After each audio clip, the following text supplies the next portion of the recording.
میری امی نے کہا کہ ندیم، آج تم بہت کمزور لگ رہے ہو۔ آج وہ پہلے والی بات نہیں ہے۔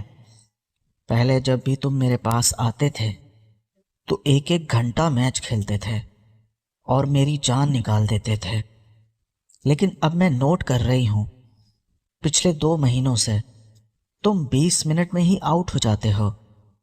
اگر ایسے ہی چلتا رہا تو میں کوئی باہر والا ڈھونڈ لوں گی اور اس سے اپنی پیاس بجھواؤں گی، ورنہ تم کھاؤ پیو، کسی ڈاکٹر کو دکھاؤ۔ پہلے والی بات اب بالکل نہیں رہی تم میں۔ حالانکہ میں تو پوری کوشش کر رہا تھا کہ میں اپنی امی کو خوش رکھوں، میں اسے ہر طریقے سے خوش رکھنے کی کوشش کر رہا تھا۔ پھر میں نے کہا اچھا امی، ایک رات کا مجھے اور ٹائم دو۔ مجھے کسی نے کہا تھا کہ فلاں جگہ پہ ایک دوائی ملتی ہے، وہ میں کل لے کے کھا لوں گا اور پھر ہم میچ کھیلیں گے۔ میری امی نے کہا کہ یہ تمہارا آخری موقع ہوگا۔ میرا نام ندیم ہے، میری عمر 20 سال ہے، میں پاکستان کے ایک شہر سے تعلق رکھتا ہوں۔ میرے گھر میں ہم 5 لوگ رہتے ہیں، 3 ہم بھائی ہیں، ایک کا نام بلال ہے، وہ مجھ سے چھوٹا ہے، اور اس سے چھوٹا عمران ہے، اور 2 میری بہنیں ہیں۔ میری بہنیں بھی اب جوان ہو چکی تھی۔ بڑی بہن کی عمر اس وقت 16 سال کی تھی، اور اس سے میری ایک بہن چھوٹی تھی، اس کی عمر 15 سال تھی۔ میری بڑی بہن کا نام ارم تھا اور چھوٹی کا نام کرن تھا۔ میرے ابا بچپن میں ہی شہر میں کمانے چلے گئے تھے، اور وہاں پہ ایک روڈ ایکسیڈنٹ میں ان کا انتقال ہو گیا تھا۔ اب گھر کا بڑا بیٹا ہونے کے ناطے گھر کا سارا بوجھ میرے کمزور کندھوں پر آ چکا تھا۔ میں نے بچپن سے ہی محنت مزدوری کا کام شروع کر دیا تھا۔ کوئی بھی مجھے بلا لیتا تھا، جس طرح زمینوں کو پانی لگانا ہو یا مزدوری کرنی ہو۔ جس محلے میں ہم رہتے تھے، اس محلے کی تمام عورتوں سے خوبصورت میری ماں تھی۔ میری ماں جوانی میں ہی بیوہ ہو چکی تھی۔ میرے ابو کے انتقال کے بعد کافی اچھے اچھے رشتے آئے، لیکن میری ماں نے کہا کہ میں شادی نہیں کروں گی، اپنے بچوں کو پالوں گی اور بڑا کروں گی۔ ابو کے انتقال کے بعد میری دادو والوں نے اور چاچو والوں نے کچھ عرصہ ہمارا خرچ اٹھایا، لیکن میں نوٹ کرتا تھا۔ جو میرا چاچو تھا، ان کا نام ارشاد تھا، وہ میری اماں پہ گندی نظریں رکھے ہوئے تھا۔ جب بھی میری اماں گھر کے کام کر رہی ہوتی تھی، وہ میری اماں کو سر سے لے کر پیروں تک گھورتا رہتا تھا، اور وہ میری اماں پہ بہت مہربان بھی تھا۔ میرا چاچو بھی شادی شدہ تھا، اس کے بھی چھوٹے چھوٹے بچے تھے۔ وہ میری اماں کو کہتا تھا کہ اگر میں شادی شدہ نہ ہوتا تو میں تم سے ضرور شادی کرتا۔ شروع میں تو اس نے ہمارا خرچ اٹھایا۔ ان دنوں میرے بہن بھائی بھی چھوٹے تھے، مجھے اچھے اور برے کی تمیز تک نہیں تھی۔ ہمارے حصے میں ایک کمرہ آتا تھا۔ شروع میں میرے دادا دادی اور چاچو والے ہم سب ایک ساتھ ہی رہتے تھے۔ گرمیوں میں ہم سب باہر سوتے تھے، سردیوں میں ہم کمرے میں سوتے تھے۔ رات کے 2 بجے میرا چاچو ارشاد چپکے سے اندر آتا تھا۔ ہمارے کمرے میں ہلکی سی روشنی والی لائٹ جل رہی ہوتی تھی، اور بنا کوئی آواز کیے میری امی کی چارپائی پر آ کر سو جاتا تھا، اور پھر میں ان دونوں کو دیکھتا رہتا تھا۔ وہ میری امی کو خوش کرتا تھا، اور پھر 1 گھنٹے بعد وہ وہاں سے چلا جاتا تھا۔ بچپن ہی سے میں یہ روٹین دیکھتا آ رہا تھا۔ میرے چاچو نے میری امی کا خوب استعمال کیا تھا۔ یہ دیکھ دیکھ کے میں ان چیزوں کا عادی ہو چکا تھا، اور میری بھی خواہش اب ہوتی تھی کہ میں بھی اپنی امی کے ساتھ، لیکن میں ان دنوں چھوٹا تھا۔ آہستہ آہستہ میں بڑا ہو گیا۔ میری امی اور میرے چاچو کی بیوی کی آپس میں نہ بن سکی، روز ان میں جھگڑے ہوتے تھے۔ میری دادی بھی میری امی کو برا بھلا کہتی تھی۔ آخرکار تنگ آ کر ہم لوگوں نے شہر میں کرائے پہ مکان لے لیا تھا۔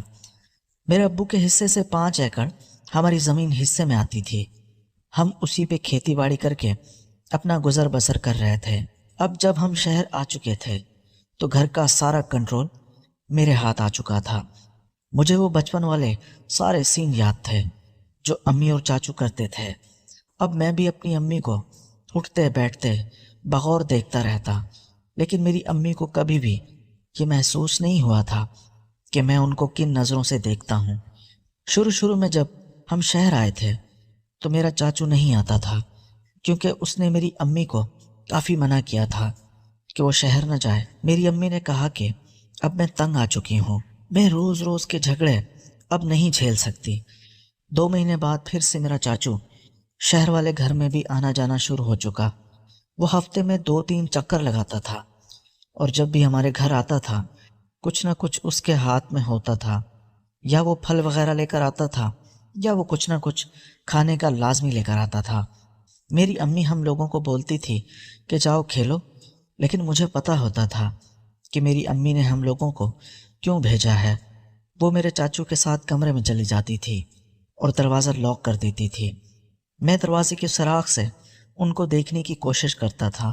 مجھے اس کمرے کا پورا منظر دکھائی تو نہیں دیتا تھا، لیکن کبھی کبھی کوئی نظارہ دکھ جاتا تھا۔ میں جیسے ان کو دیکھتا تھا تو ادھر سے میرا شیر بھی جاگ جاتا تھا، جو کہ بعد میں مجھے بہت پریشان کرتا تھا۔ جب تک میں اپنے شیر کا کام نہیں کر دیتا وہ پھر سوتا نہیں تھا۔ اسی طرح دن گزر رہے تھے۔ اب میں جوان ہو چکا تھا، میرے بہن بھائی بھی اسکول میں لگ گئے تھے، اور میں اب کام کرتا تھا۔ میں اپنی زمینوں کو بھی سنبھالتا تھا اور لوگوں کی محنت مزدوری بھی کرتا تھا۔ اب میرے گھر میں ٹوٹل میرا کنٹرول ہو چکا تھا۔ میں جیسے ہی بڑا ہوا میں نے امی کو ایک دن کہا، میں نے کہا امی، چاچو ہمارے گھر کیوں آتے ہیں؟ ان لوگوں نے ہمیں ہمارے گھر سے نکال دیا ہے، اب یہاں ہمارا کیوں نہیں پیچھا چھوڑتے؟ میری امی کہنے لگی، ندیم اگر وہ آتے ہیں تو کیا ہو گیا، وہ تمہارے چاچو ہیں۔ دیکھو شہر میں ہم اکیلے رہتے ہیں تو یہاں پہ مرد کا آنا جانا لگے رہنا چاہیے، اس طرح ہم پہ محلے والے بری نظر نہیں ڈالیں گے، ورنہ تمہیں پتہ نہیں بیٹا، یہاں پہ تو لوگ ہمیں نوچ کھائیں گے اگر تمہارے چاچو نہ آئے تو۔ میں نے کہا امی اب آپ چاچو کو روک دیں، اب میں بڑا ہو گیا ہوں، ہمیں کسی کی ضرورت نہیں ہے، میں خود کماتا ہوں اور خود گھر کا خرچ بھی چلا سکتا ہوں۔ میری امی پہلے تو نہیں مانی، وہ ٹال مٹول کرتی رہی۔ بالآخر تنگ آ کر میں نے اپنی امی کو بول دیا۔ میں نے کہا امی مجھے سب پتہ ہے آپ چاچو کو کیوں ملتی ہیں۔ جیسے ہی میں نے یہ بولا میری امی کے چہرے کے رنگ اڑ گئے۔ وہ کہنے لگی، کیا مطلب، میں کیوں ملتی ہوں؟ میں نے کہا امی مجھے سب پتہ ہے، اور آج سے نہیں پتہ، بچپن سے پتہ ہے۔ جو بھی ہمارے گھر ہوتا تھا میں چھپ چھپ کے آپ دونوں کو دیکھتا رہتا تھا۔ جیسے ہی میں نے یہ بولا میری امی نظریں چرانے لگی اور وہاں سے اٹھ کر جانے لگی۔ میں نے ہاتھ سے پکڑ کر وہاں پہ بٹھا دیا۔ میں نے کہا اب بات چھیڑ ہی دی ہے تو پوری سن کے جائیں۔ میری امی کہنے لگی، نہیں مجھے اس قسم کی باتیں نہیں کرنی تمہارے ساتھ۔ میں نے کہا امی پھر میرے چاچو کو اس گھر سے روک دیں، مجھے وہ شخص اس گھر میں دوبارہ نظر نہیں آنا چاہیے۔ میں یہی ابھی کہہ ہی رہا تھا کہ ہمارا دروازہ بجا۔ امی نے جا کے دروازہ کھولا تو میرا وہی چاچو ارشاد تھا۔ اس کے ہاتھ میں آج گوشت تھا اور اس نے کچھ پھل وغیرہ بھی لیے ہوئے تھے۔ میری امی کو کہنے لگا، جاؤ یہ چاول بنا لو، آج میں کھانا یہیں پہ کھاؤں گا۔ میری امی مجھ سے نظریں چرا رہی تھی۔ میں نے غصے سے امی کو آنکھیں دکھائی اور پھر میں بھی باہر چلا گیا۔ پہلے تو میں نے سوچا کہ میں گھر جاتا ہی نہیں ہوں، باہر کسی دوست کے گھر چلا جاتا ہوں، کیونکہ میں نے اپنی امی کو سختی سے روکا تھا، لیکن اس نے میرے چاچو کو منع نہیں کیا، الٹا اس کے ساتھ کھانے بنا رہی تھی۔ پھر میں نے سوچا اگر میں گھر نہ گیا تو کہیں ایسا نہ ہو کہ چاچو پوری رات میری امی کی حالت ہی خراب کر دے، اور پھر رات کے 10 بجے میں گھر چلا گیا۔ میں گھر آیا تو میرا چاچو ابھی تک وہیں بیٹھا ہوا تھا اور میری امی اس سے ہنس ہنس کر بات کر رہی تھی۔ میں جیسے ہی جا کے بیٹھا میری امی نے ارم کو کہا، جاؤ بھائی کو کھانا دے دو۔ میری بہن ارم میرے لیے کھانا نکال کے لائی تو میں نے اسے منع کر دیا۔ میں نے کہا میں کھا کے آیا ہوں۔ میری امی سمجھ رہی تھی کہ میں کیوں غصے میں ہوں، لیکن وہ مجھے جتانا نہیں چاہتی تھی۔ وہ ہنس ہنس کر میرے چاچو سے باتیں کر رہی تھی۔ پھر میں نے ارم کو کہا، میں نے کہا جاؤ امی کو بولو سونا نہیں ہے کیا، ہمیں تو صبح کام پہ جانا ہوتا ہے۔ تو میری امی کہنے لگی، جاؤ صحن میں بھائی کو بستر لگا دو، وہ سو جائے، تمہارا چاچو آج یہیں پہ رکنے والا ہے۔ جب میں نے یہ سنا تو میرا غصے سے چہرہ ہی لال ہو گیا، لیکن میں خاموش تھا۔ غصہ میں نے پیا ہوا تھا کہ میں اب کیا بولوں اپنی امی کو۔ میری بہن نے باہر چارپائی نکالی اور بستر لگا دیا۔ مجھے کہا کہ سو جاؤ۔ اب میں اپنے بستر پر آ چکا تھا لیکن مجھے نیند نہیں آ رہی تھی۔ میں نے سوچا کہ رات کو 2 بجے ان کے کمرے میں جھانک کر دوبارہ دیکھوں گا، اور جب یہ دونوں ایک دوسرے کو سکون پہنچا رہے ہوں گے اسی وقت میں کمرے میں گھس جاؤں گا اور پھر ان دونوں کو ڈراؤں گا۔ اب میں رات 2 بجنے کا انتظار کر رہا تھا۔ اب مجھے نیند نہیں آ رہی تھی۔ میرے دماغ میں یہی سوچیں چل رہی تھی کہ پتہ نہیں میری امی اور چاچو اندر کیا کر رہے ہوں گے۔ یہی سوچتے سوچتے رات کے 2 بھی بج چکے۔ میں جب امی کے کمرے کے نزدیک گیا تو مجھے کمرے سے میری امی کی آوازیں آ رہی تھی۔ وہ عجیب طرح کی آوازیں تھیں اور میری امی میرے چاچو کو کہہ رہی تھی کہ تمہارے ساتھ کر کے مجھے بہت سکون ملتا ہے، اور میرے بارے میں بھی میرے چاچو کو بتا رہی تھی کہ ندیم کہتا ہے کہ اب میں تمہیں نہ آنے دوں لیکن میں اپنے بچے چھوڑ دوں گی، تمہیں کبھی نہیں چھوڑ سکتی۔ میں تو ان دنوں بھی تم سے پیاس بجھواتی تھی جب تمہارا بھائی زندہ تھا۔ یہ تو قدرت نے ہمارا ساتھ دیا، تمہارا بھائی اس دنیا سے چلا گیا اور اب میرا بیٹا ہمارے راستے کی رکاوٹ ہے۔ میں ایک کام کرتی ہوں، جلد سے جلد میں اس کی شادی کروا دیتی ہوں۔ وہ دونوں اپنا کام بھی کر رہے تھے اور آپس میں باتیں بھی کر رہے تھے۔ میں نے جب سوراخ سے اندر جھانکنے کی کوشش کی تو کمرے میں بہت اندھیرا تھا۔ وہ دونوں مجھے نظر تو آ رہے تھے اور مجھے پتا بھی تھا کہ وہ کیا کر رہے تھے، لیکن مجھے کچھ صاف صاف دکھائی نہیں دے رہا تھا۔ اب میں پریشان تھا کہ میں کہیں ایسے ہی گھس جاؤں اور وہ والا کام نہ کر رہے ہوں تو الٹا میری امی مجھے ڈانٹے نہ۔ مجھے پکا یقین نہیں تھا کہ وہ کیا کر رہے تھے، لیکن مجھے ایسے لگ رہا تھا کہ میرا چاچو میری امی کی سواری کر رہا تھا، کیونکہ میری امی کی سانسیں چڑھی ہوئی تھی اور وہ بات کرتے کرتے ایک دم آواز نکالتی تھی۔ مجھے اندازہ ہو رہا تھا لیکن میں کوئی رسک نہیں لینا چاہتا تھا۔ میں ان دونوں کی باتیں سنتا رہا اور ان کو دیکھتا بھی رہا۔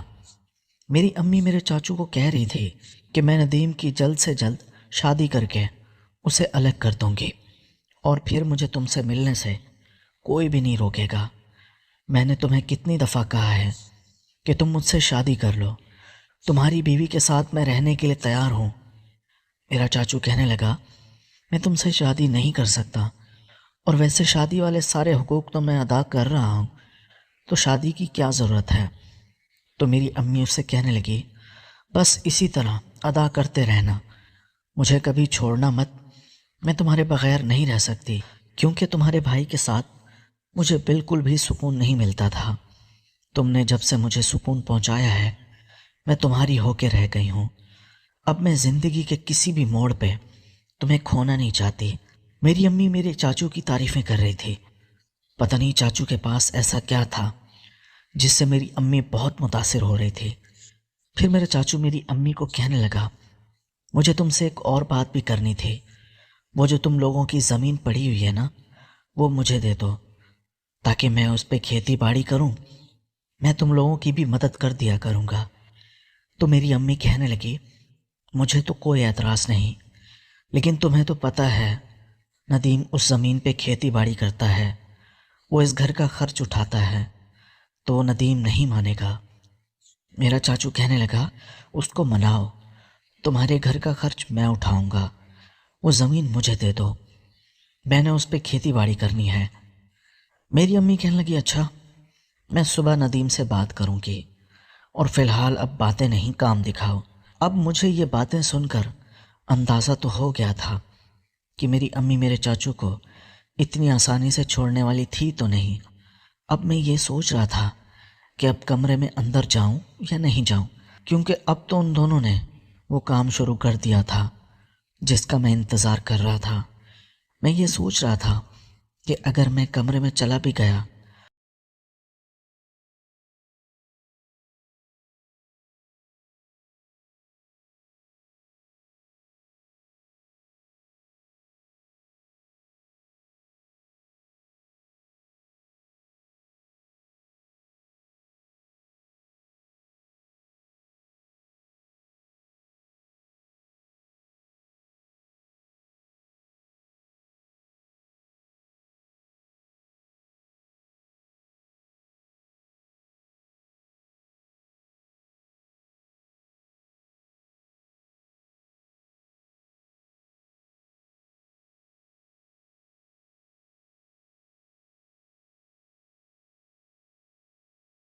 میرے شوہر کا سیٹ میرے شوہر کے سامنے ہی کرنے کی ضد کر رہا تھا۔ میں نے اسے بہت سمجھایا کہ اکیلے میں آپ کو ایسا سکون دوں گی جو آپ ساری زندگی یاد رکھو گے۔ وہ کہنے لگا کہ میں نے اکیلے میں بہت بار کر لیا ہے، لیکن اب میں تمہارے شوہر کے سامنے ہی تمہارے ساتھ کرنا چاہتا ہوں۔ میں کافی منع کرتی رہی، لیکن وہ نہیں مانا۔ اس نے میرے شوہر کو بلا لیا اور سامنے صوفے پہ بٹھا دیا۔ بیڈ پہ میں اور وہ۔ میرا نام شہناز ہے، میری عمر 29 سال ہے، میں لاہور میں رہتی ہوں۔ میرے بچپن میں ہی شادی ہو گئی تھی۔ میرے اب 2 بچے ہیں۔ بڑی میری ایک بیٹی ہے جس کی عمر 7 سال ہے اور 4 سال کا بیٹا ہے۔ وہ دونوں ہی اسکول جاتے ہیں۔ ہمارے گھر کے حالات اتنے اچھے نہیں ہیں۔ میرے میاں ایک سیٹ کے پاس ملازمت کرتے تھے۔ میرے میاں نے اپنے سیٹ صاحب کو کہا کہ میں گھر کا کرایہ نہیں بھر سکتا۔ اس سیٹ کا ایک بنگلہ خالی پڑا ہوا تھا جو اکثر بند رہتا تھا۔ وہ سیٹ کہنے لگا کہ میرا گھر ویسے بھی خالی پڑا ہوا ہے اور بند بھی رہتا ہے، تم لوگ رہ جاؤ، میں الٹا تم لوگوں کو مہینے کے 20,000 تنخواہ بھی دوں گا۔ میرا میاں شکل و صورت سے کوئی خاص اتنا اچھا نہیں تھا۔ وہ دبلا پتلا تھا اور رنگ بھی اس کا سانولا سا تھا۔ میں اگر اپنی بات کروں، میں بالکل گوری چٹی، میری جسامت بہت خوبصورت بنی ہوئی تھی۔ جو بھی مرد مجھے دیکھتا تھا تو مدہوش ہو جاتا تھا، اور اکثر لوگ کہتے تھے کہ میں نے ایسے میاں سے شادی کیوں کر لی جو کہ غریب بھی ہے اور دکھنے میں کوئی اچھا بھی نہیں ہے۔ میں ان کو کیا بتاتی کہ میں صرف 15 سال کی تھی جب میرے ماں باپ نے میری شادی وٹے سٹے کے تحت کی تھی۔ میرے بھائی کے لیے انہوں نے رشتہ لیا تھا اور میں نے اپنے بھائی کی قربانی دی تھی۔ جیسے جیسے میری عمر بڑھ رہی تھی، میرا وجود بھی اپنے جوبن پہ آ رہا تھا، میرے حسن میں بھی نکھار آ رہا تھا۔ اب جب کہ میں 29 سال کو پہنچ چکی تھی تو مجھ پہ حسن کی بارش ہو چکی تھی۔ ایک دن میرے میاں کے ساتھ اس کا سیٹ بھی ہمارے گھر آیا۔ میرے میاں نے اس کو اپنے گھر کی حالت دکھانے کے لیے لے کے آیا تھا۔ جب اس کی نظر مجھ پہ پڑی، وہ تو مجھے دیکھتا ہی رہ گیا۔ میں تو یہ سمجھتی تھی کہ یہ کن نظروں سے دیکھ رہا ہے۔ مجھے بالکل بھی نہیں اندازہ تھا کہ وہ مجھ پہ اتنا فدا ہو جائے گا اور اتنا خرچہ کرے گا۔ خیر اس ٹائم تو 2 منٹ مجھے دیکھتا رہا، اور یہ بات بھی میرے میاں کو پتہ تھی کہ اس کا مالک مجھے کن نظروں سے دیکھ رہا ہے۔ اس کے جانے کے بعد مجھے میرے میاں نے کہا کہ لگتا ہے کہ میرے سیٹ کو تم پسند آ گئی ہو۔ دیکھو شہناز، یہی ہمارے پاس بہت اچھا موقع ہے اپنی زندگی سنوارنے کا۔ ویسے ہی وہ تم پہ عاشق ہو گیا ہے، تم اسے پھنساؤ، وہ بہت امیر ہے، پیسے والا ہے۔ میں نے اپنے میاں کو برا بھلا کہا۔ میں نے کہا تمہیں شرم نہیں آتی؟ اپنی بیوی کو بولتے ہو۔ لیکن دل میں اس کام پہ راضی تو تھی، کیونکہ میں غربت کی زندگی جی کر اب تنگ آ گئی تھی، اور میں بھی چاہتی تھی کہ میں کوئی سکون بھری زندگی گزاروں۔ آخر کب تک ہم ایسے چھوٹے چھوٹے گھروں میں رہتے رہیں گے اور کھانے کو بھی ترستے رہیں گے؟ حالانکہ ہماری زندگی میں ایسے کئی دن اور کئی عیدیں آئی جب ہمارے پاس کھانے کو بھی بالکل نہیں ہوتا تھا۔ کیونکہ میں ایک غریب خاندان سے آئی تھی، میری ماں نے بھی ایسی ہی زندگی گزاری تھی، تو میری ماں نے مجھے یہی نصیحت کی تھی کہ تم بھی کبھی بھی شوہر کو چھوڑ کر مت جانا، اور نہ ہی اس کی غربت کا اس کو تانا دینا۔ لیکن اب میں ان کی غربت سے تنگ آ چکی تھی۔ دن ایسے ہی گزر رہے تھے۔ ہمیں سیٹ صاحب نے جو اس کا گھر خالی پڑا ہوا تھا وہ ہمیں رہنے کے لیے دے دیا تھا۔ میرا میاں سارا دن اس کے ساتھ ہوتا تھا اور وہ رات میں آتا تھا۔ ایک دن میرا میاں گھر آیا تو اس کے ہاتھ میں ایک ٹچ سکرین والا موبائل تھا۔ میں نے جب موبائل دیکھا تو میں سمجھی کہ میرا میاں اپنے لیے لایا ہوگا، لیکن میں تو حیران ہی ہو گئی۔ وہ مجھے کہنے لگا سیٹ صاحب نے دیا ہے، وہ تمہیں گفٹ کیا ہے۔ میں تو دل میں بہت خوش ہو گئی، کیونکہ وہ موبائل بہت مہنگا اور بہت اچھا تھا۔ لیکن میں نے جھوٹ موٹ کا اس کو بولنے لگی، تمہیں شرم نہیں آتی؟ کوئی تمہاری بیوی کو گفٹ دیتا ہے اور تم لے کے گھر آ جاتے ہو؟ تو میرا میاں مجھے کہنے لگا یار اس میں کیا بات ہے، سیٹ صاحب نے خوشی سے گفٹ دیا ہے، وہ تو کہہ رہا تھا کہ جلد ہی وہ ہم لوگوں کو دعوت پہ بلائے گا۔ پھر میں خاموش ہو گئی۔ اس موبائل میں ایک سم بھی لگی ہوئی تھی۔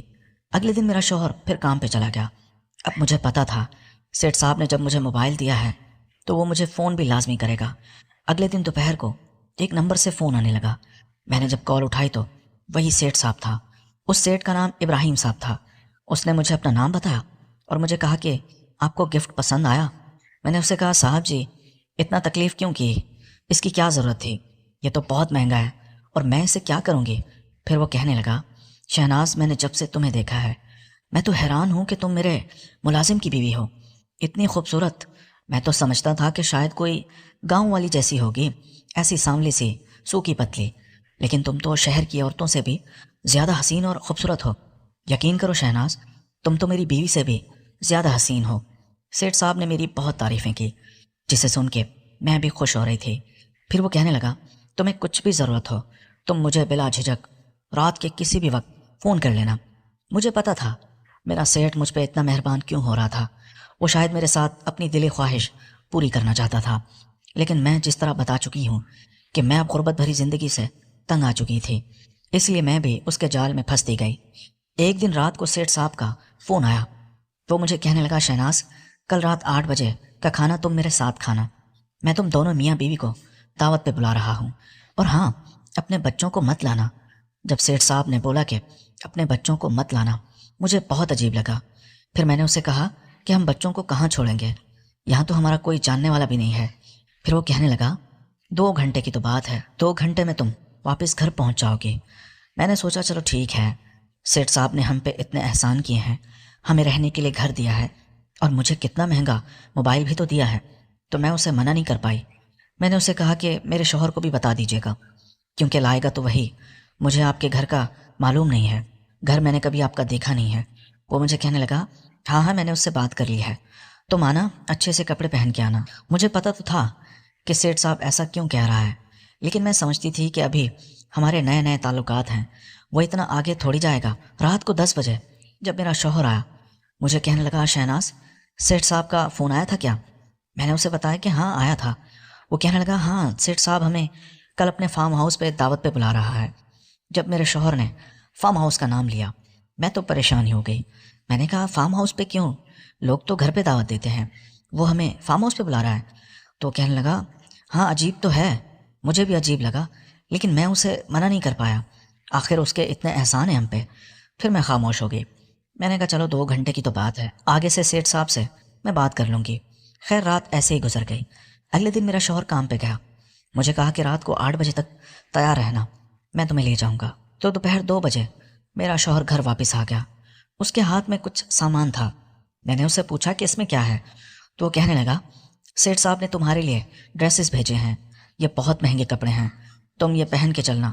جب وہ کپڑے میں نے دیکھے تو وہ تو واقعی بہت مہنگے تھے، ایک جوڑا مجھے 20 سے 25 ہزار روپے کا لگ رہا تھا۔ میں نے تو اپنی پوری زندگی میں اتنے مہنگے ڈریس نہیں پہنے تھے۔ پھر میں نے کہا، جب سیٹھ صاحب نے اتنے مہنگے کپڑے دیے ہیں تو کوئی اچھی سی سینڈل بھی لے دیتا۔ خیر آج میں بہت اچھے سے تیار ہوئی تھی، اور آج میں بہت خوش بھی تھی، کیونکہ ہماری غربت ختم ہونے والی تھی، اور میں اپنے سیٹھ کی نیت کو جانتی تھی کہ وہ مجھ پہ اتنا خرچہ کیوں کر رہا ہے، لیکن میں سمجھتی تھی کہ میں اسے شاید ایک حد تک روک لوں گی، ایک حد سے آگے نہیں بڑھنے دوں گی۔ رات کو 8 بجے میرا شوہر کسی کی بائک مانگ کے لایا، ہم دونوں میاں بیوی بائک پہ بیٹھ کے، یہ ایک ویران سا کوئی راستہ تھا، آگے گئے تو بڑے بڑے فارم ہاؤس بنے ہوئے تھے۔ ایک گھر کے سامنے میرے میاں نے بائک روکی، اس کا بڑا سا دروازہ تھا، اس فارم ہاؤس میں ایک ملازم تھا، اس نے جب دروازہ کھولا تو ہم اندر چلے گئے۔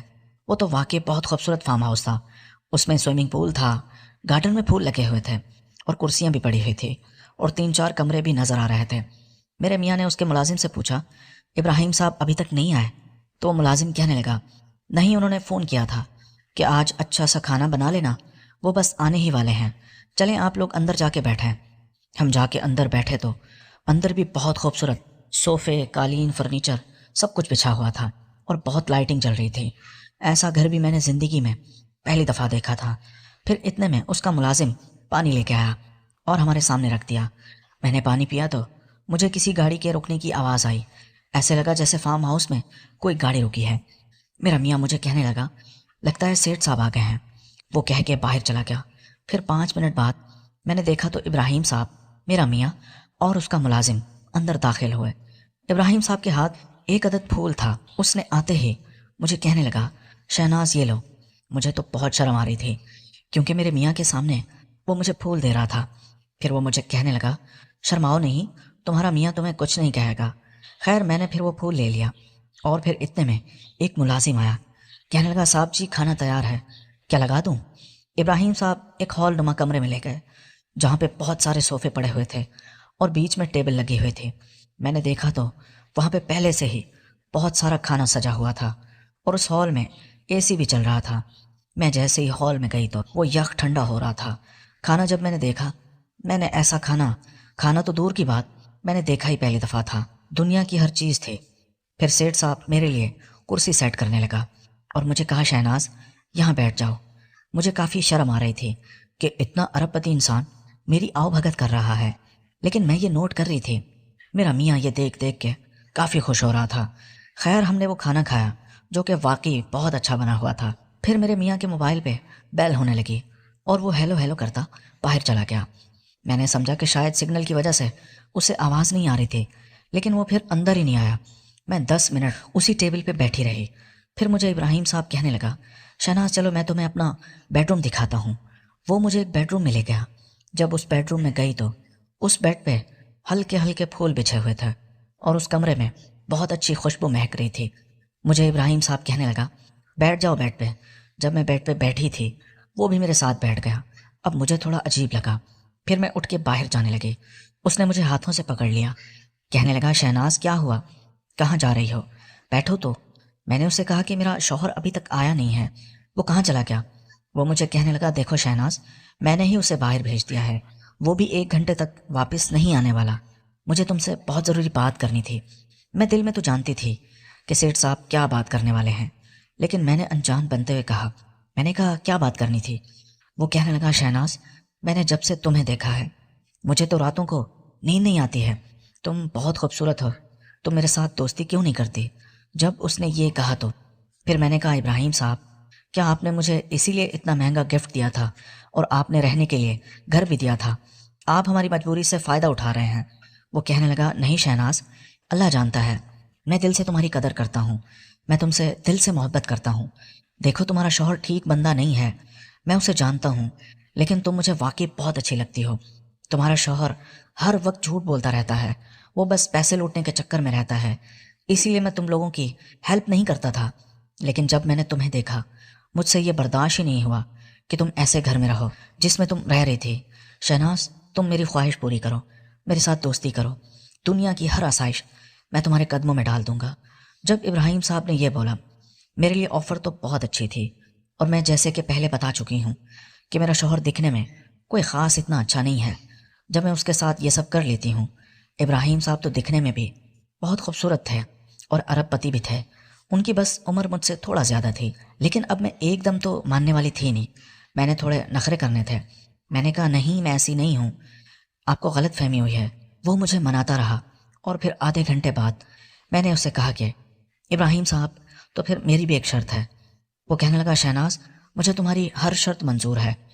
دوستو اس کہانی کی اگلی قسط دیکھنے کے لیے اس چینل کو سبسکرائب کر لیجئے، شکریہ۔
Nagli hosti che avevano una buona due, nella ticca che sono una mega